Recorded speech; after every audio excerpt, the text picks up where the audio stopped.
with DVD number 2 at 11:28. Mr. Clark, you testified about the cold call to the Yes, Lovell Road location. Do you recall that? I do, sir. And you testified that you understood you had the liberty at Malincrot to cold call certain locations, correct? Yes, sir. Okay. Where'd you gain that understanding? It's an industry standard. Specifically to Malincrot? No, Wait for my. I'm sorry. It's okay. Specifically, did Malincrot tell you you should or shouldn't be cold calling facilities you knew that might be prescribing opioids? Oh, I don't recall that they told me I should or should not. Okay. But no one at Malincrot, to your knowledge, ever told you don't do that? I don't recall that to be true, no. Okay. Okay. When working at Malincrot, did you receive news reports regarding opioid abuse or diversion? Objection. Did I receive them from who? Anyone?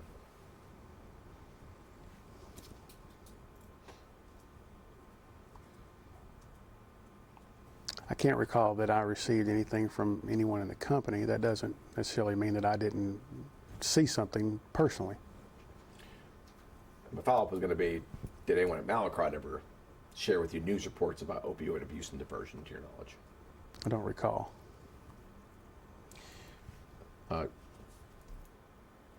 In connection with your job at Malincrot, working in the Knoxville market, did you ever review material from the Tennessee Department of Health regarding Tennessee's opioid abuse problem? Objection.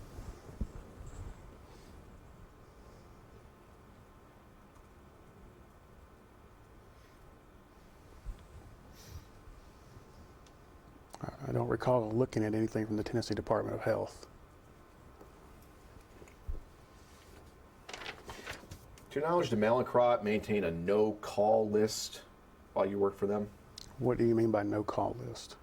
Well, have you heard of a no-call list for physician prescribers in connection with opioid sales? Objection. Or sales of pharmaceuticals in general? It would depend on what you're defining as a no call. I mean, from my perspective or from the company's perspective? Well, is there a difference? I don't know. There could be. Okay. What's your perspective on what a no-call list is? Someone who is inaccessible as far as being able to call on them, so there would be a no call. Okay. To your knowledge, did Malincrot have a no-call list for your Knoxville market? I don't know if they had one. If I found one, then I would list them as being a no call. Okay. But that you never did find one that you told Malincrot you considered to be a no-call physician prescriber or prescriber of opioids, correct? Can I hear that right back? Sorry. But you never did find one that you told Malincrot you considered to be a no-call physician prescriber or provider of opioids, correct? Objection. Mischaracterizes his testimony. I'll restate. You never reported to Malincrot that any particular prescriber of opioids should be placed on a no-call list, correct? Objection. Form. I don't recall if I did or not. I don't recall if I did.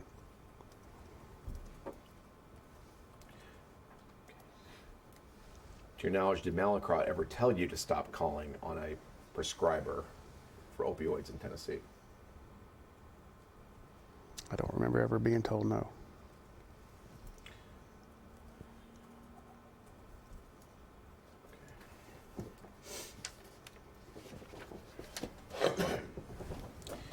Mr. Clark, in your 20 years of experience as a pharmaceutical sales rep, you ever heard of the term pill mill? Yes, sir. And what do you understand a pill mill to be? It was a term that I used and colleagues used and carried with it a couple of different connotations. Okay. And what were those connotations? One, it could be someone who has multiple providers and there's a lot of potential volume that's coming out of that particular location. So in reference, it would be the volume of pills coming out of that particular location. The second would be a prescriber or location that had a larger volume, but that volume was being utilized as being perhaps illegal.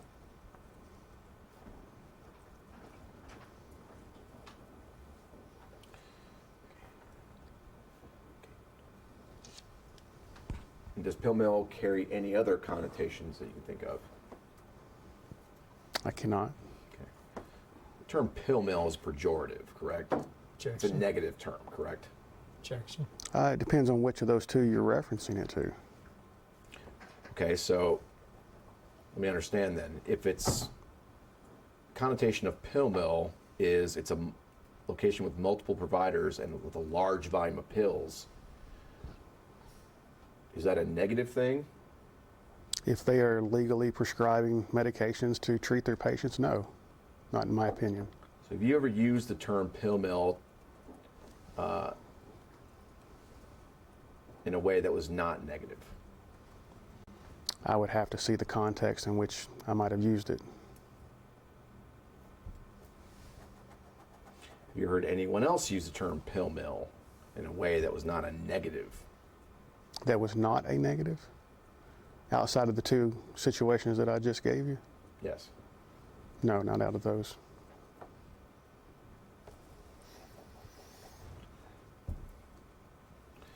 Okay, and what are some of the signs of a pill mill? Under which context?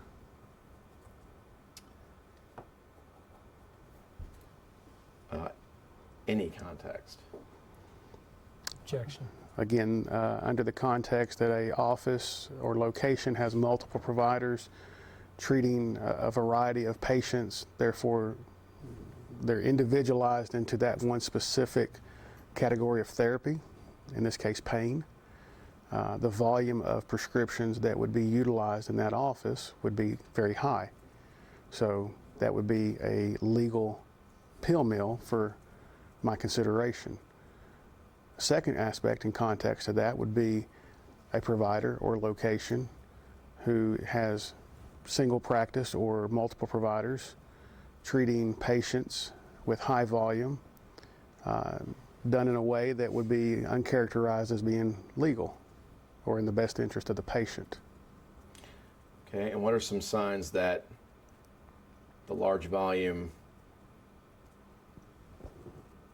is done in a way that would be characterized as being illegal or not in the best interest of the patient? Could you repeat the question for me? What are some signs that the large volume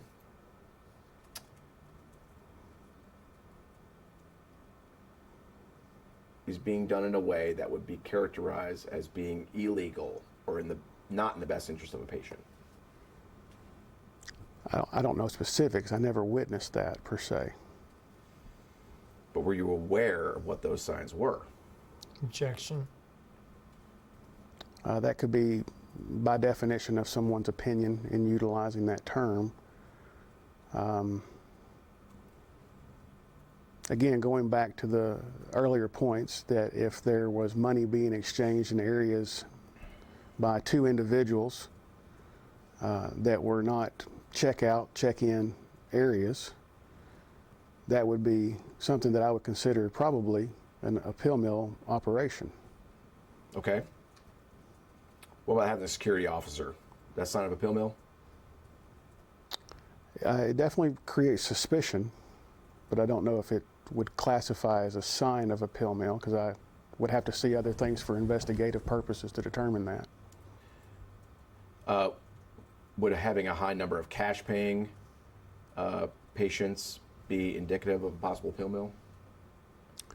I don't believe so, but I believe that the industry was changing during the time frame that I was with Mallinckrodt, from cash payers being able to use cash to going into different forms of payment that required a paper trail.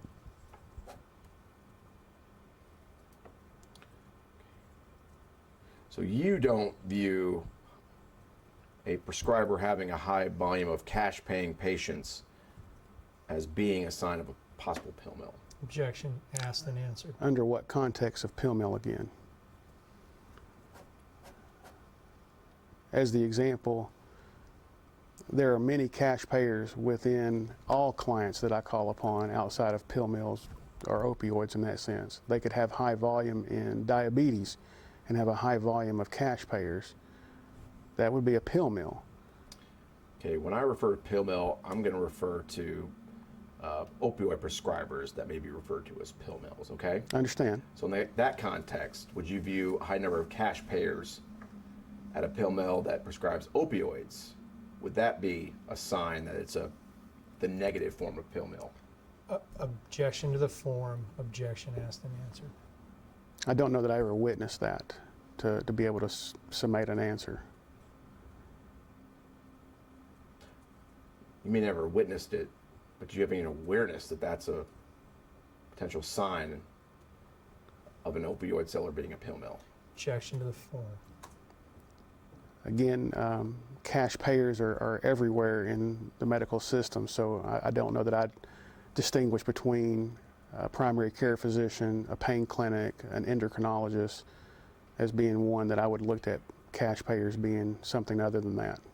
Do you remember receiving any training or guidance from Mallinckrodt with respect to whether you should be observing the volume of cash payers at an opioid prescriber as a potential sign of a pill mill? Objection to the form. I don't recall.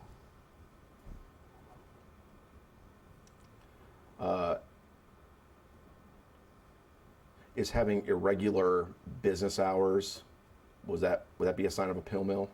What do you mean by irregular? What's a regular? Well, let me ask you. Do you have any sense of what regular business hours are for a pain clinic? The pain clinics that I called upon had a variety of hours. Some were hospital-based, and so they were open later into the evening beyond a 5 o'clock cutoff. Some were, particularly walk-in clinics. Was it usual for a pain clinic to be open 24 hours a day? Objection. I don't know. Was it usual for a pain clinic to be open all night? Objection. I've never experienced that, so I don't know. None of your providers on your target list were ever open all night? Not to my knowledge, The no. one that sold opioids anyway? Not to my knowledge. Would you think that's irregular? If a prescriber selling opioids or prescribing opioids was open all night? Objection to the form. It would be unique to the industry. Okay, it'd be unique in what sense? Doesn't happen very often? Yeah, you just don't, outside of a walk-in clinic, you just don't see practitioners of medical license being opened all around the clock.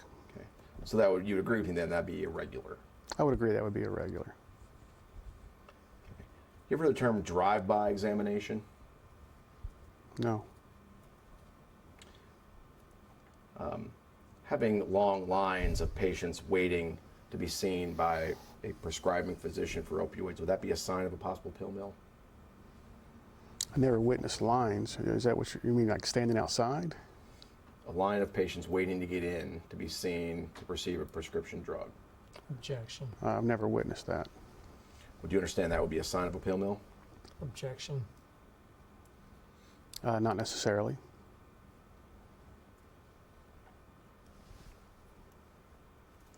How about cars in the parking lot with out-of-state or out-of-area license plates? Would you be understanding that would be a sign that the prescriber for opioids is a pill mill? Objection. Under the context of it being an illegal operation? Or under any context? Any context. Not necessarily. Did Mallinckrodt ever provide any guidance or training about identifying there being cars parked in the parking lot with out-of-state or out-of-area license plates as being a sign of a pill mill? Objection to the form. I don't recall.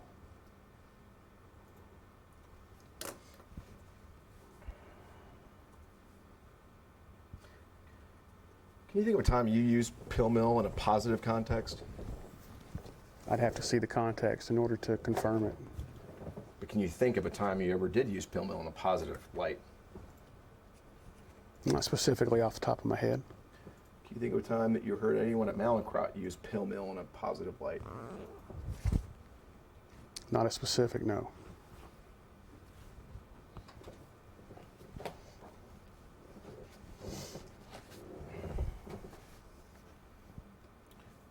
Did you ever use pill mill? Can you think of an instance where you used pill mill in a negative light?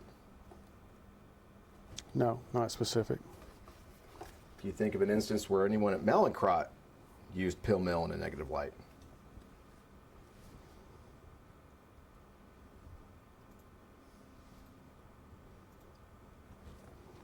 Not in a specific, no.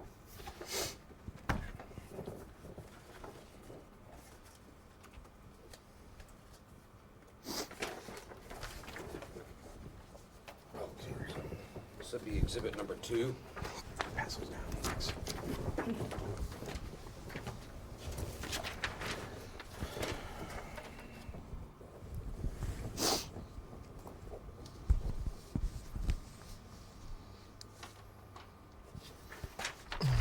And the witness a document, base stamp MNK_TN STA 08934593.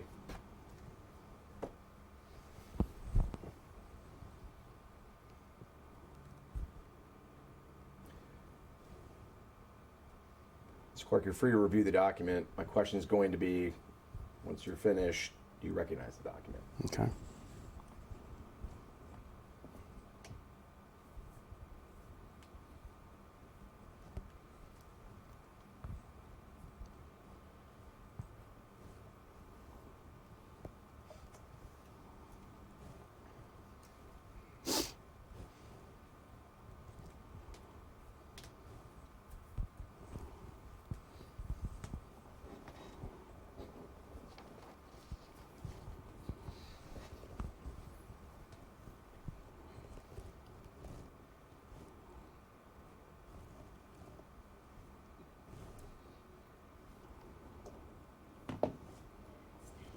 Okay, I've read it. So my question is, do you recognize this document? I don't recall the document, but my name is at the top of it.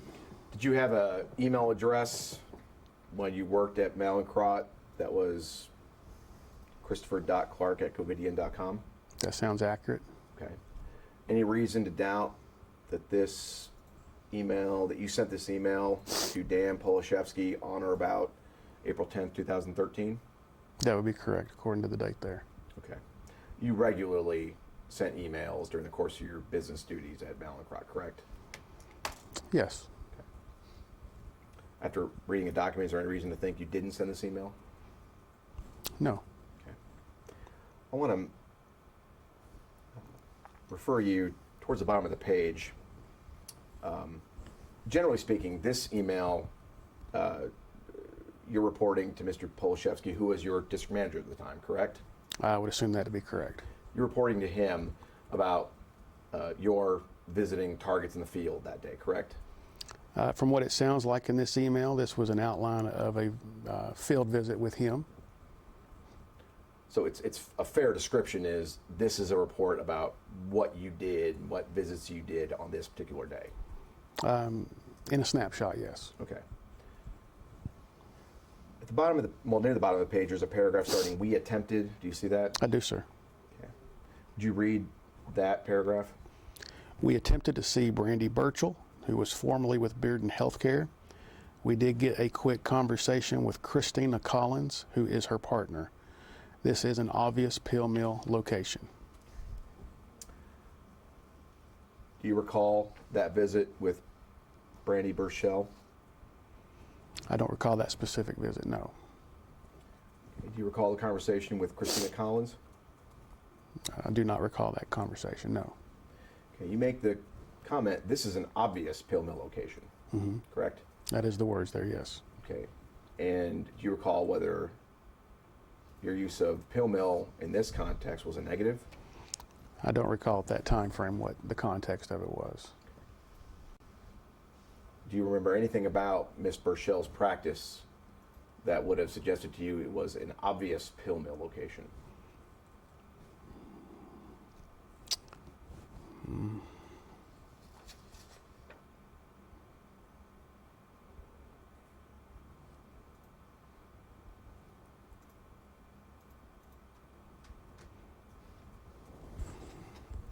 Brandy and Christina were both former Bearden Healthcare nurse practitioners that were very high volumed prescribers within the pain clinic. So I don't know the context of what I meant there in regards to obvious pill mill outside of that.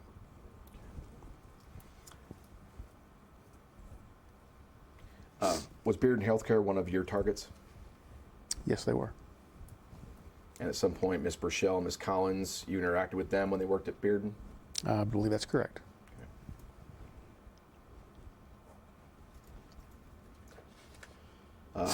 Other than Bearden being, or Ms. Burchell and Ms. Collins being high volume prescribers to your knowledge, is there anything else about that visit that suggested to you it was an obvious pill mill location? I do not recall. Do you know if Ms. Burchell or Ms. Collins were ever put on a no-call list by Mallinckrodt? I do not recall if they were. Do you recall specifically if they were on your target list? I believe they were, yes. Do you recall if Mallinckrodt ever removed Ms. Burchell or Ms. Collins from your target list? I do not recall them being removed, no. Do you recall which opioid product you were selling at this time for Mallinckrodt?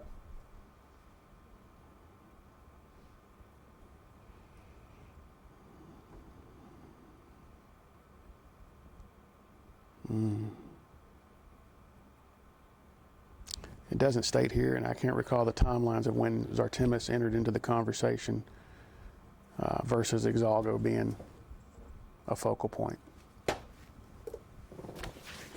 Were there any follow-up from Mr. Polashevsky regarding your comment that Ms. Burchell and Ms. Collins were an obvious pill mill location? I don't recall any follow-up, no.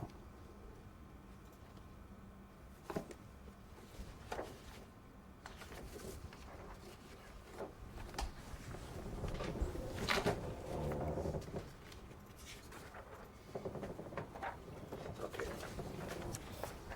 This will be exhibit number 3.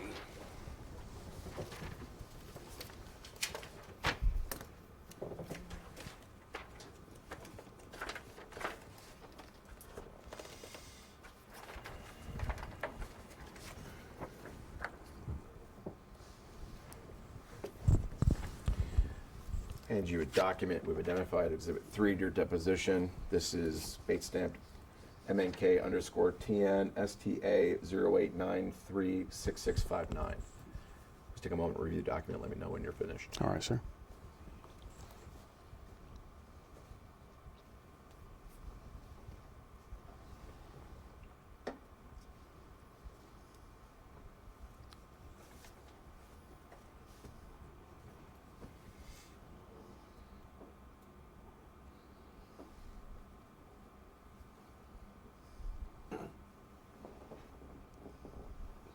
Okay, I'm finished. Do you have any reason to doubt that you sent and received these emails on this exhibit on about this date of May 30th, 2014? I have no reason not to think that I didn't. Here you've got an email address, christopher.clark@mallinckrodt.com. Do you see that? I do, sir. Okay, so you had both a christopher.clark@covidian.com email and an @mallinckrodt.com email. Is that accurate? I don't believe they were at the same time, but yes. Okay, but during the course of your tenure at Mallinckrodt, you had both emails? Yes, sir. Okay, and you sent and received emails from both addresses in the course of your business duties, correct? I'm sure I did, yes. And Mark Pugh, you identified him earlier. He's another sales rep for Mallinckrodt, correct? Correct, sir. Okay. Okay. Mr. Pugh, in the email at the very bottom, his email is titled Possible Target, and he lists Miss Dr. Foster on Jennifer Lane. Do you see that? I do, sir. Okay. I'm sorry. It's Dr. Foster Jennifer Lane, nurse practitioner. I stand corrected. Is that right? That's correct, sir. Okay. And the subject line of his email is possible target. You see that? I do, sir. Okay. Do you recall receiving that email? No, sir, I don't recall that. Okay. And you respond in the email right above that, correct? Yes, I do. Okay, and can you read what you wrote to Mr. Pugh? I stated they are already targets, or at least he is, but you can't see them. They are a pill mill. And then Mr. Pugh goes on to respond to your email, and he says, Dr. Foster oversees a small paint office in Johnson City, correct? Yes, at the top, yes. Okay. Does reading this email refresh your recollection about this email discussion between yourself and Mr. Pugh about Dr. Foster's practice? Not specifically, no. Okay. You referred to Dr. Foster as a pill mill, correct? That's the words here, yes. Okay. And you identified that they are already a target, not just a possible target for Mallinckrodt, correct? Objection. I don't know what the distinction you mean by that. Well, let me try to understand. When you responded to Mr. Pugh, his email titled possible target, you wrote they are already targets, correct? That is what I wrote, yes. Okay, do you remember why you wrote that? I do not recall.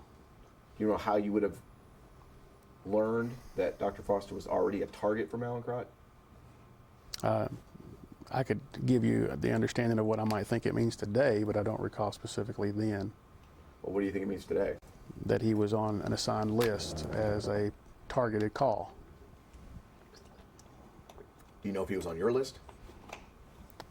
No, I don't. From this, I don't. Well, he was in Johnson City, so he probably wasn't on your list, correct? Well, Objection. I did not have Johnson City. I'm sorry, sir. I did not have Johnson City, so if that was the case, that would be no. Yeah. And then you go on, or at least he is, but you can't see them. They are a pill mill, correct? That is what it says. Okay. What do you mean by at least he is, but you can't see them? I don't recall what that meant on May 30th, 2014. Okay. Do you have any independent recollection as to why you identified Dr. Foster's practice as a pill mill? I do not. Did you have any other discussions with Mr. Pugh about Dr. Foster's practice being a pill mill? I don't recall. You recall any discussions with anyone else at Mallinckrodt about Dr. Foster's practice being a pill mill? I don't recall that either. Looking in this context of your email, do you know whether you're referring to Dr. Foster's practice as a pill mill in a negative light, correct? Objection. I don't recall the nature of this. Do you recall recommending to other sales reps that they call on a particular opioid provider because they were a pill mill?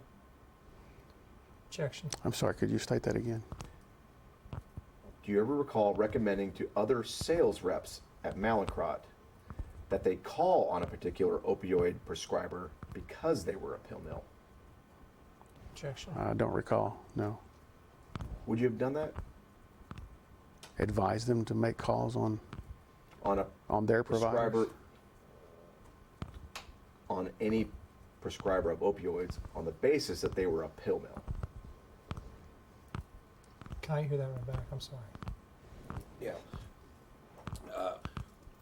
Let's see. Would you have done that? Answer, advise them to make calls on their provider's question on any prescriber of opioids on the basis that they were a pill mill.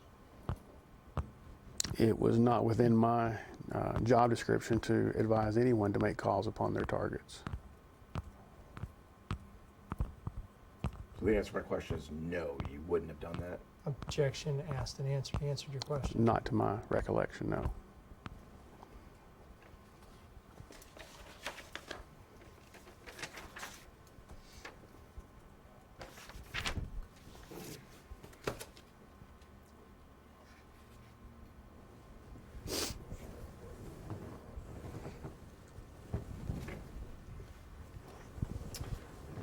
Going back to the use of the word pill mill in the negative sense, do you have any understanding what the risks that are caused by an opioid pill mill, as that term is understood in the negative sense? Objection.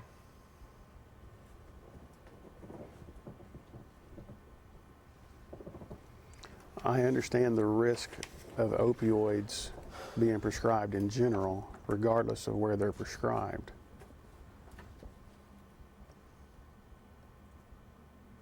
So you have no understanding of the risks posed by an opioid pill mill in the negative sense? Objection. Mischaracterizes his testimony. Again, I don't recall calling on a pill mill in that light. So the risk of opioids was the same in any location.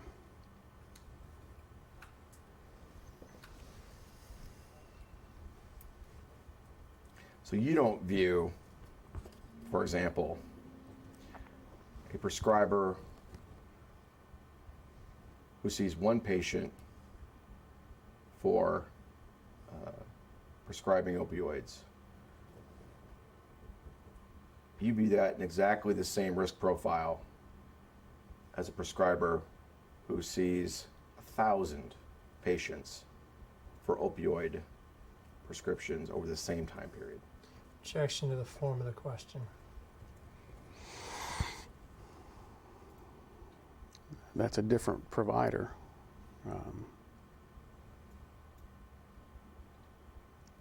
The risk of opioids is the same whether it's prescribed one time or it's prescribed, as you stated, 1,000 times. If it's prescribed, and the risks are still there. Is there increased risk that opioids are being abused if the opioid prescriber is characterized as a pill mill in the negative light? Do you agree with that? Objection to the form.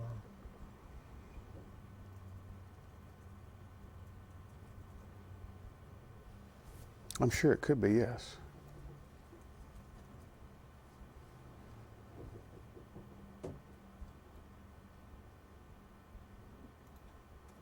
Is there increased risk that opioids are being diverted if the opioid prescriber is characterized as a pill mill in the negative light? Objection form.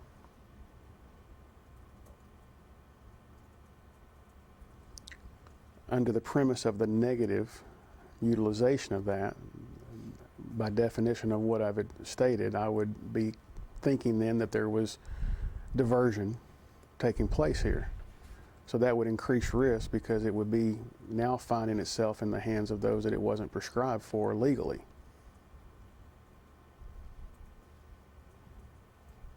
In your experience, do patients with legitimate medical need visit an opioid pill mill in the negative sense? Objection. I have no idea. In your experience, is an illegitimate opioid prescription generally more likely to issue from a opioid pill mill? Objection. I don't have experience one way or the other in that. At any point during the course of your selling opioids for Mallinckrodt, did anyone tell you that an illegitimate opioid prescription is generally more likely to issue from a pill mill? In the negative sense. Objection to the form. Not that I can recall. To the best of your knowledge, did you detail pill mills while working at Mallinckrodt? Under what context? I want you to tell the jury whether you believe you detailed any pill mill in any context while you worked at Mallinckrodt. Objection to the form of the question. You still don't understand it, go ahead and ask for clarification.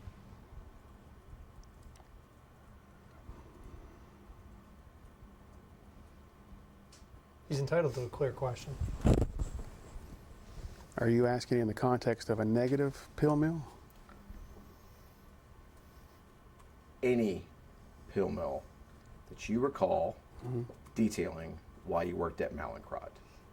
I educated providers for Mallinckrodt on Exalgo and Zartemis. Some offices were large practices and had large volume. In those cases, if they were legally treating patients in an appropriate way, then yes, your answer would be yes. Did you refer to those providers that you just testified about as pill mills? Objection. I don't Asked recall. and answered. Possibly, I don't recall. Did anyone at Mallinckrodt, to your knowledge, refer to those providers you just testified about as pill mills? Objection. I asked and answered. It's possible. I don't recall specific.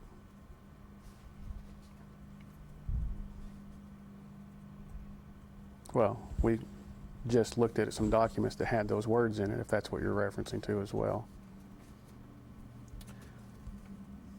With respect to the former Bearden Healthcare nurse practitioners, we agreed that was the use of pill mill in a negative light, correct? No, We we did not didn't. agree that.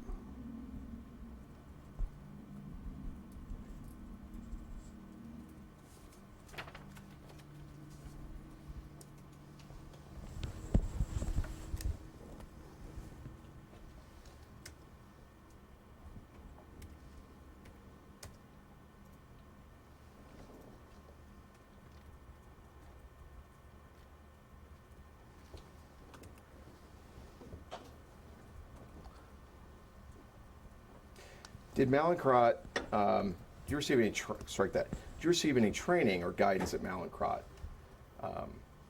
as to what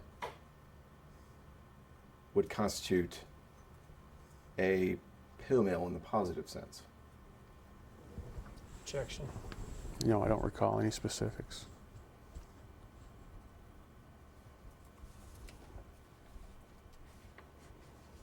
Well, so you don't recall specifics. Or generalities in that regard. I don't recall being trained from Mallinckrodt with that terminology.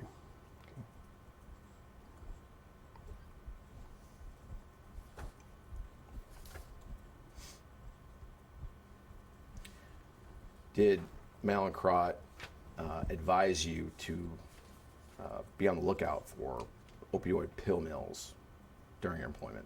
Objection to the form. I don't recall ever being advised to be on the lookout for a pill mill.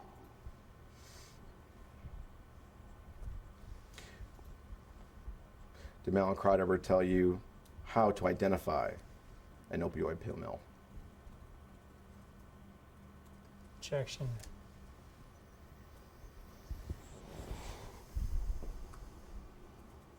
I can't recall. Did Mallinckrodt ever tell you what to do if you did identify a pill mill? Under one context. What context there are you asking the? Any context. If there was a negative light, sure, yeah, I would alert my primary care or my district manager Okay. And did you ever alert your district manager to. about your awareness of a negative pill mill? Objection. I gave the example of the one on Level Road that, or an office on Level Road that I deemed suspicious. I never saw activity, so I don't know if I would classify that as a pill mill to know if there was volume in that sense. You didn't consider the Level Road location to be a pill mill? Again, I didn't have the interaction with the prescribers to know, to make a determination outside of the suspicious red flags. Okay, so going back to my original question, you never reported what you believed to be a pill mill in the negative sense to your district manager at Mallinckrodt during your employment, correct? I don't recall if I did or not. Did Mallinckrodt ever advise you to avoid selling to pill mills? Objection. Form. I don't recall that terminology being used to those that I would have educated Exalgo on. Did Mallinckrodt ever share with you a list of suspected pill mills in your Knoxville market? Objection. Assumes a fact not in evidence. I do not recall ever seeing such information.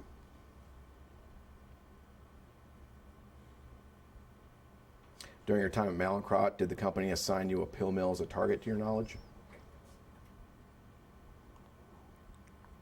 Objection. Form. To my knowledge, if you're asking, did they assign me a pill mill that was a negative connotation? No, to my knowledge, no. Mallinckrodt had determined that you had a pill mill in the negative context on your target list, would you have wanted to know that? Yes, I would.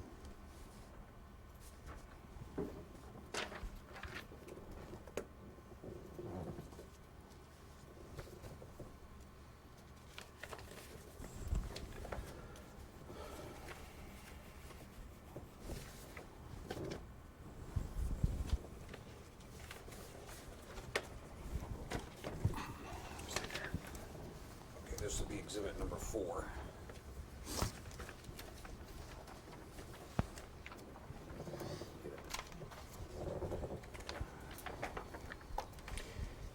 And exhibit 4, which is bait stamped MNK underscore TNSTA 0893 8508.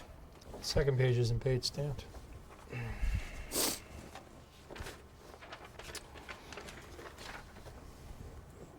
Can I see your?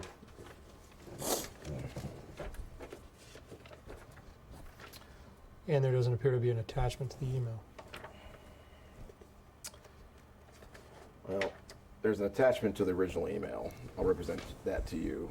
That is bait stamped MNK TNSTA 0893 8510.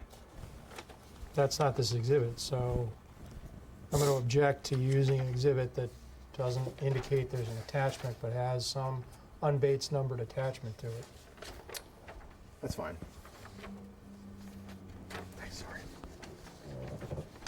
Can you represent that MNK TNSTA 08938508 had the second page attached to it?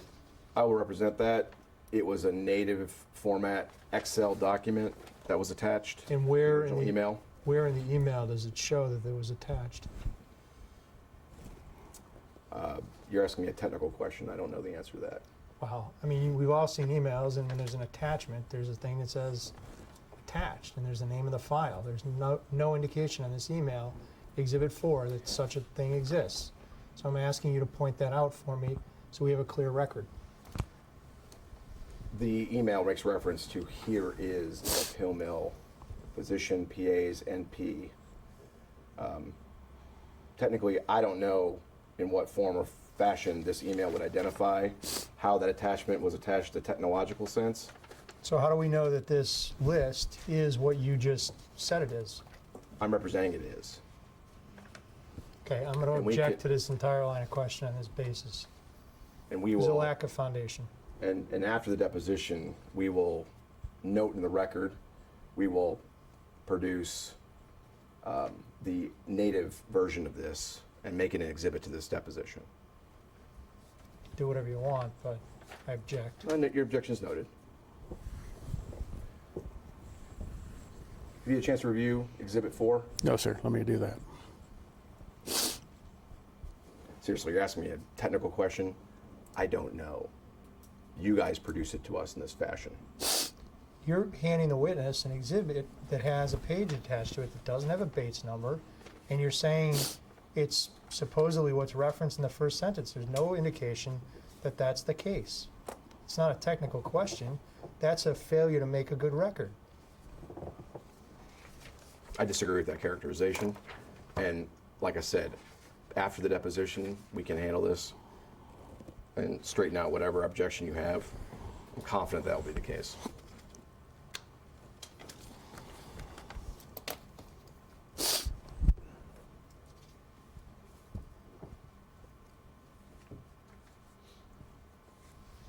Is the witness on this? I'm sorry, maybe I'm missing that too. I've read it, sir. Okay. Have you ever seen this document before today? No, sir, I have not. Okay.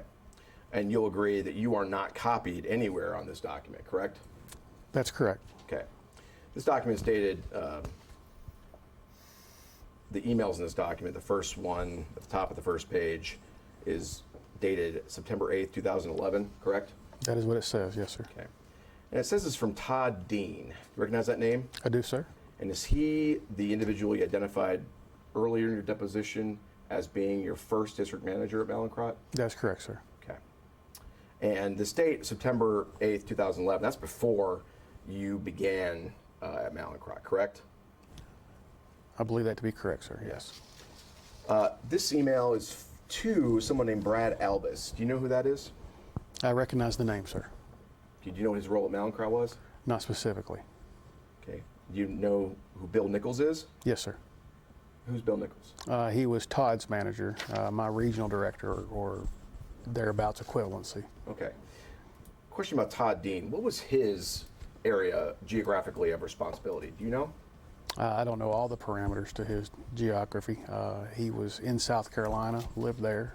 They did cover that area. I don't recall outside of South Carolina and East Tennessee what that covered. Okay, but you understood that Mr. Dean's geographic area responsibility included your district or your market in Knoxville?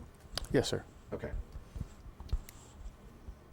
And did you understand that it covered other areas of East Tennessee? Yes, sir. Did Mr. Dean have responsibility for the entire state of Tennessee, to your knowledge? Objection. Not to my knowledge, no. Okay. Who was the manager that had responsibility for other parts of Tennessee, if you remember? I do not. Okay. Okay. Subject of this email from Mr. Dean is RE, potential pill mill physicians list with addresses, South Carolina district, correct? That is what it says, yes, sir. And the importance listed is high, correct? That is what it says, yes. Okay. In conjunction with the next several exhibits, I'm going to be displaying slides, which we'll mark as exhibits after the deposition, post-deposition. No.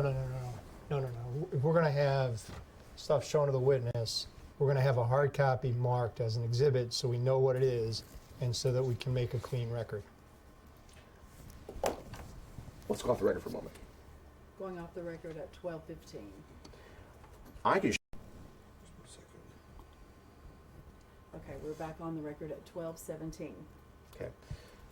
Mr. Clark, I'm going to have you take a look at the screen. Okay. What I've placed on the screen is the first page of Exhibit 4. Can you read that? Because I'll state for the record, I'm sitting at the same end of the table as the witness, and I can't read it. Unfortunately, sir, I cannot read that. Okay. I'm going to represent to you that the base date to the bottom of the page I'm looking at is MNK_TNSTA 089538508.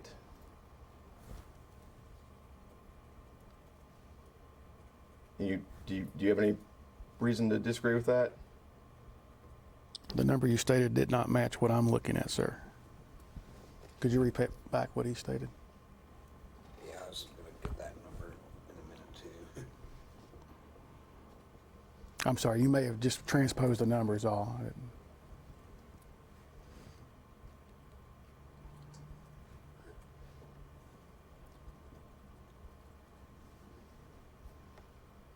Okay, you can't read that? I cannot, sir, no. Okay. If you want me to scoot closer, I'd be glad Well, to. I would, except you're on camera. Okay, Let's go off the record. Going off the record at 12:18. We're going to move the screen. Okay, we're back on the record at 12:20. So I proposed that because the witness can't see the video screen, which has been placed at the end of the room, and there's needs to be apparently an effort to move the video screen, that it being 12:20, that we take a lunch break. Seems like a reasonable and efficient use of time to me. So at this point, we'll take a lunch break, and we'll come back. We can look at there's no question pending. We were off the record. There's no reason not to use the time efficiently. If you want to stay on the record and let this count against the kind of presumptive 7 hours here, go ahead. No, I'm not going to use, just for the record, I'm not going to use the screen right now. Yes, sir. I'm going to close it, and you can ignore it. I'm going to ask questions about Exhibit 4, which you just handed to you. Yes, sir. Great. Okay. Let's turn that off. Great.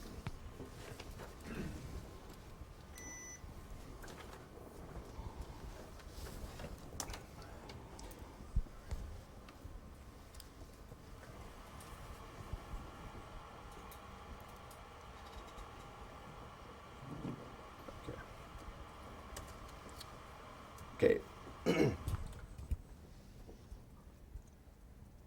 Mr. Dean in the email to Mr. Albus says, would you agree?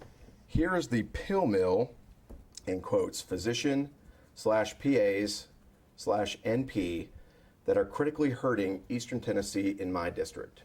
Did I read that accurately? That is what it says, sir, yes. Okay. As you can imagine, this is huge to the performance of the representatives in these geographies, and I believe extremely important that we back out of the quota / goaling in 2012. Did I read that correctly? That is what it says, yes, sir. Okay. And then he closes the email by saying, thanks so much for addressing getting these pill mills removed. Did I read that correctly? That is what it says, yes, sir. Okay.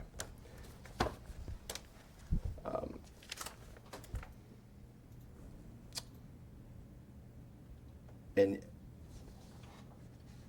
you testify you don't remember ever receiving this document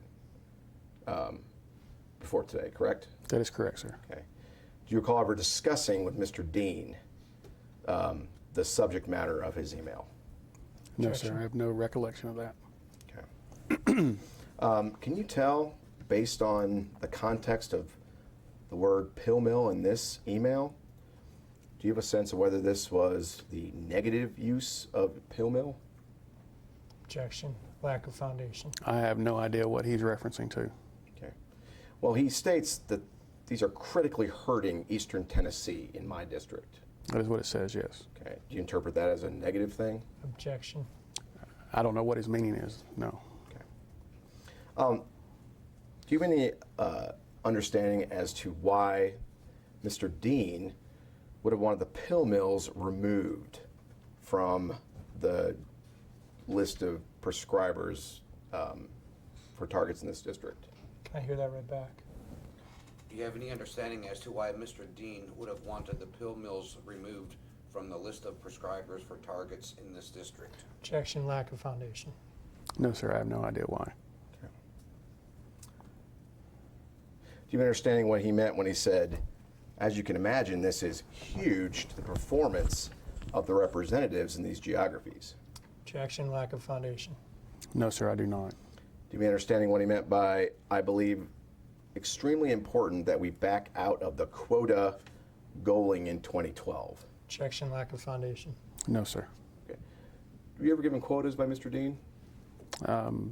Not specifically by him, from the company. And how did you receive those quotas?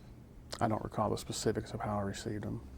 And how often were you given quotas from Mallinckrodt? Quarterly. And that'd be a quota for a particular volume that they wanted you to achieve with your target prescribers for the drugs that you were selling, correct? I believe that is correct, yes. And that included prescription opioids? Objection. Yes, it would have included that. Okay. And those quotas that you said were updated quarterly? If I recall correctly, yes. Okay. Is there a difference between a quota and the term goaling, to your knowledge? Not to my understanding, no. Okay. You ever heard the term goaling used at Mallinckrodt? I've heard that in 20 years of the industry. What's your understanding what goaling means? The achievement of the territory as far as a quota, it's interchangeable. Your goal, your quota. So, quota or a goal, you understand they're basically the same term. I do, sir. Okay.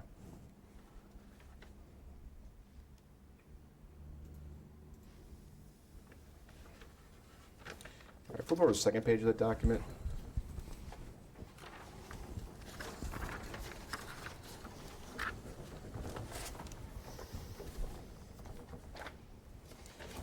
There are names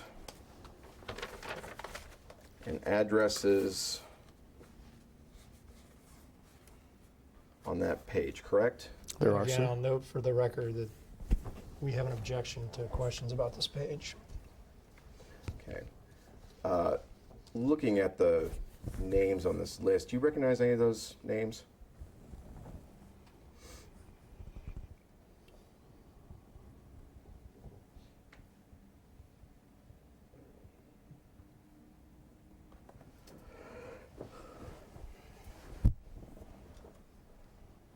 2. You recognize 2 names? Yes, sir. Okay, which names do you recognize? I recognize the name Jennifer Green and the name David Brickhouse.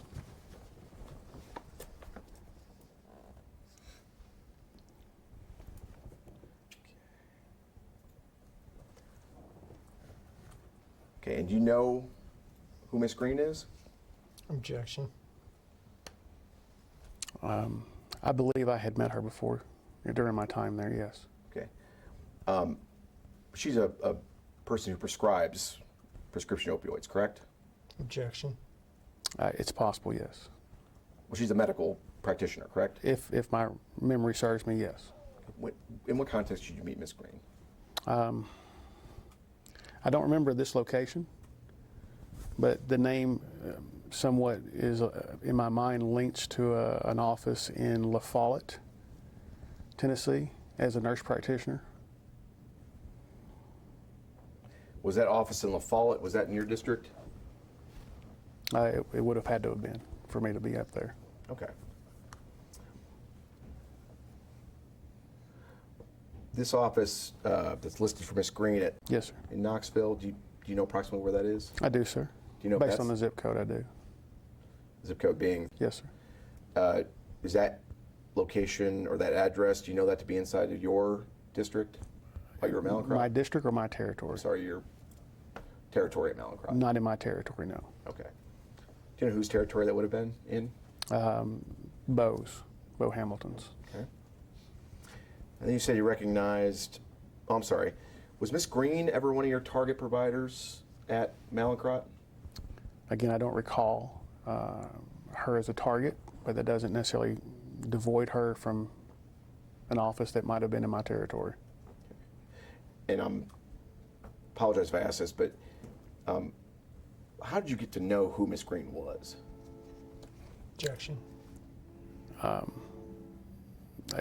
Again, if she was a practitioner that was on my list of prescribers to target, then I would have made the attempt to reach out to her and educate her upon the products.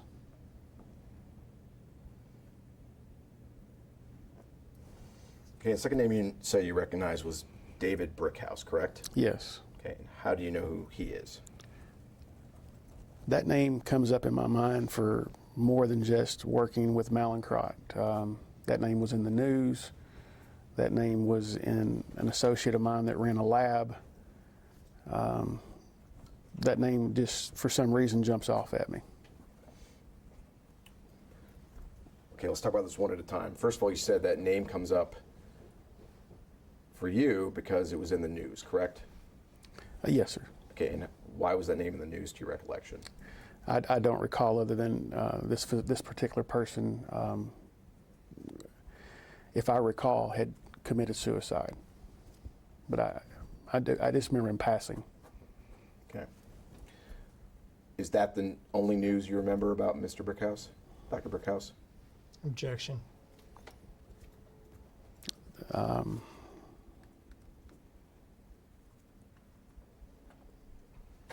I can't recall. Okay. And you said you had a colleague, I'm sorry, an associate that ran the lab. What do you mean by that? No, sir. I had a colleague that owned a lab, and in conversation with him, that name would, for some reason, come up. Who's this colleague? Wow, if you hadn't asked, I could have told you. I apologize. John Kaufman.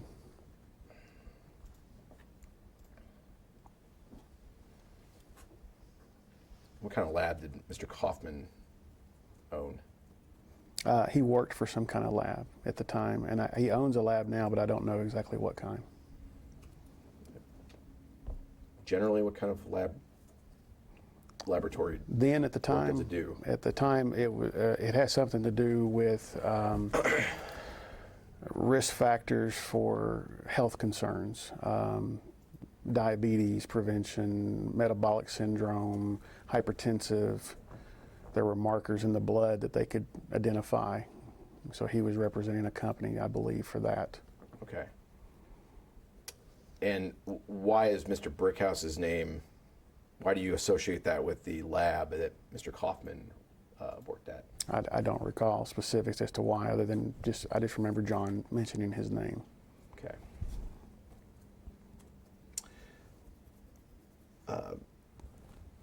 Do you recognize the name Diane McCroskey? Diane McCroskey. She's about halfway down that list. Can you spell that? GayanneMC. That's fine. Okay. I don't remember a Guyan, no. Do you recognize that address of, Yes, sir. what do you recognize that, how do you recognize that address? Kingston Pike was in my location territory. That was in your Knoxville market? Yes, sir. Okay.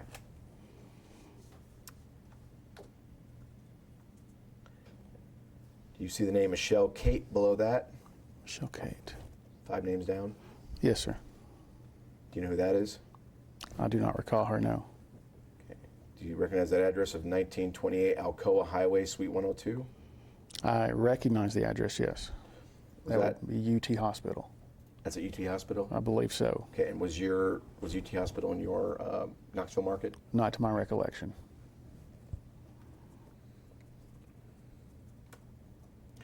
Okay, about 5 names below that, do you see the name Abdul Rahim Mohammed?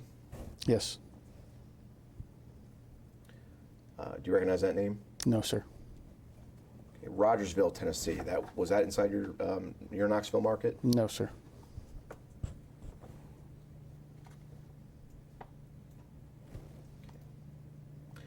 Going back up 2 names below David Brickhouse, do you see the name Donna Jean Smith?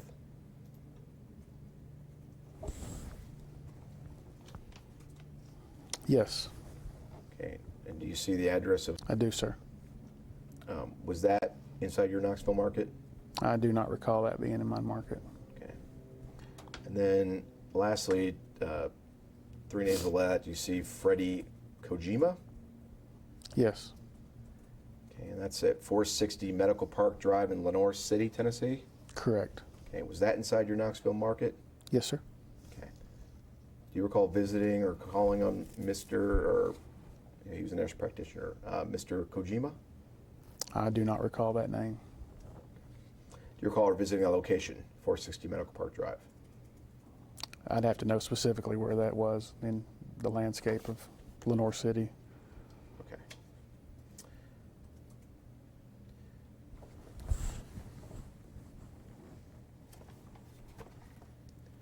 Do you know which, well, actually, there's a name.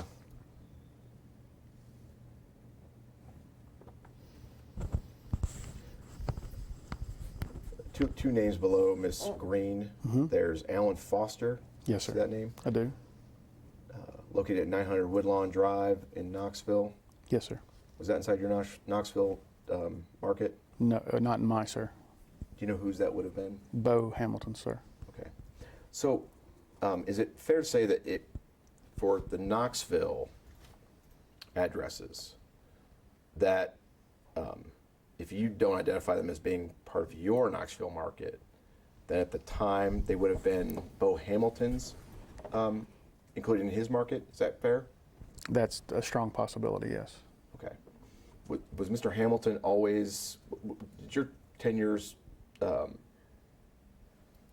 overlap completely at Malincrot? Objection. No, Bo came on after me. Okay. Who preceded Mr. Hamilton in his Knoxville market, to your knowledge? I believe that territory was vacant when I arrived. Vacant as in no one from Malincrot was working in that market? To my knowledge, that would be correct. Okay. Bo was a former colleague of mine that I told him that the position was open, and so he interviewed for it. Okay. Do you remember approximately how long after you joined Malincrot Mr. Mitchell joined? Hamilton? I'm sorry, Hamilton? I do not recall the specifics of his time. Okay. Did he stay with Malincrot after you left the company? I don't recall if he left before me or not. Okay.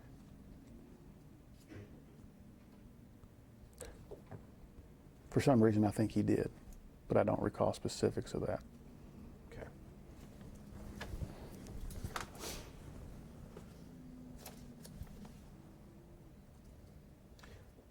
All right, I think we can take that lunch break now. Great. Okay, we're going off the record at 12:36.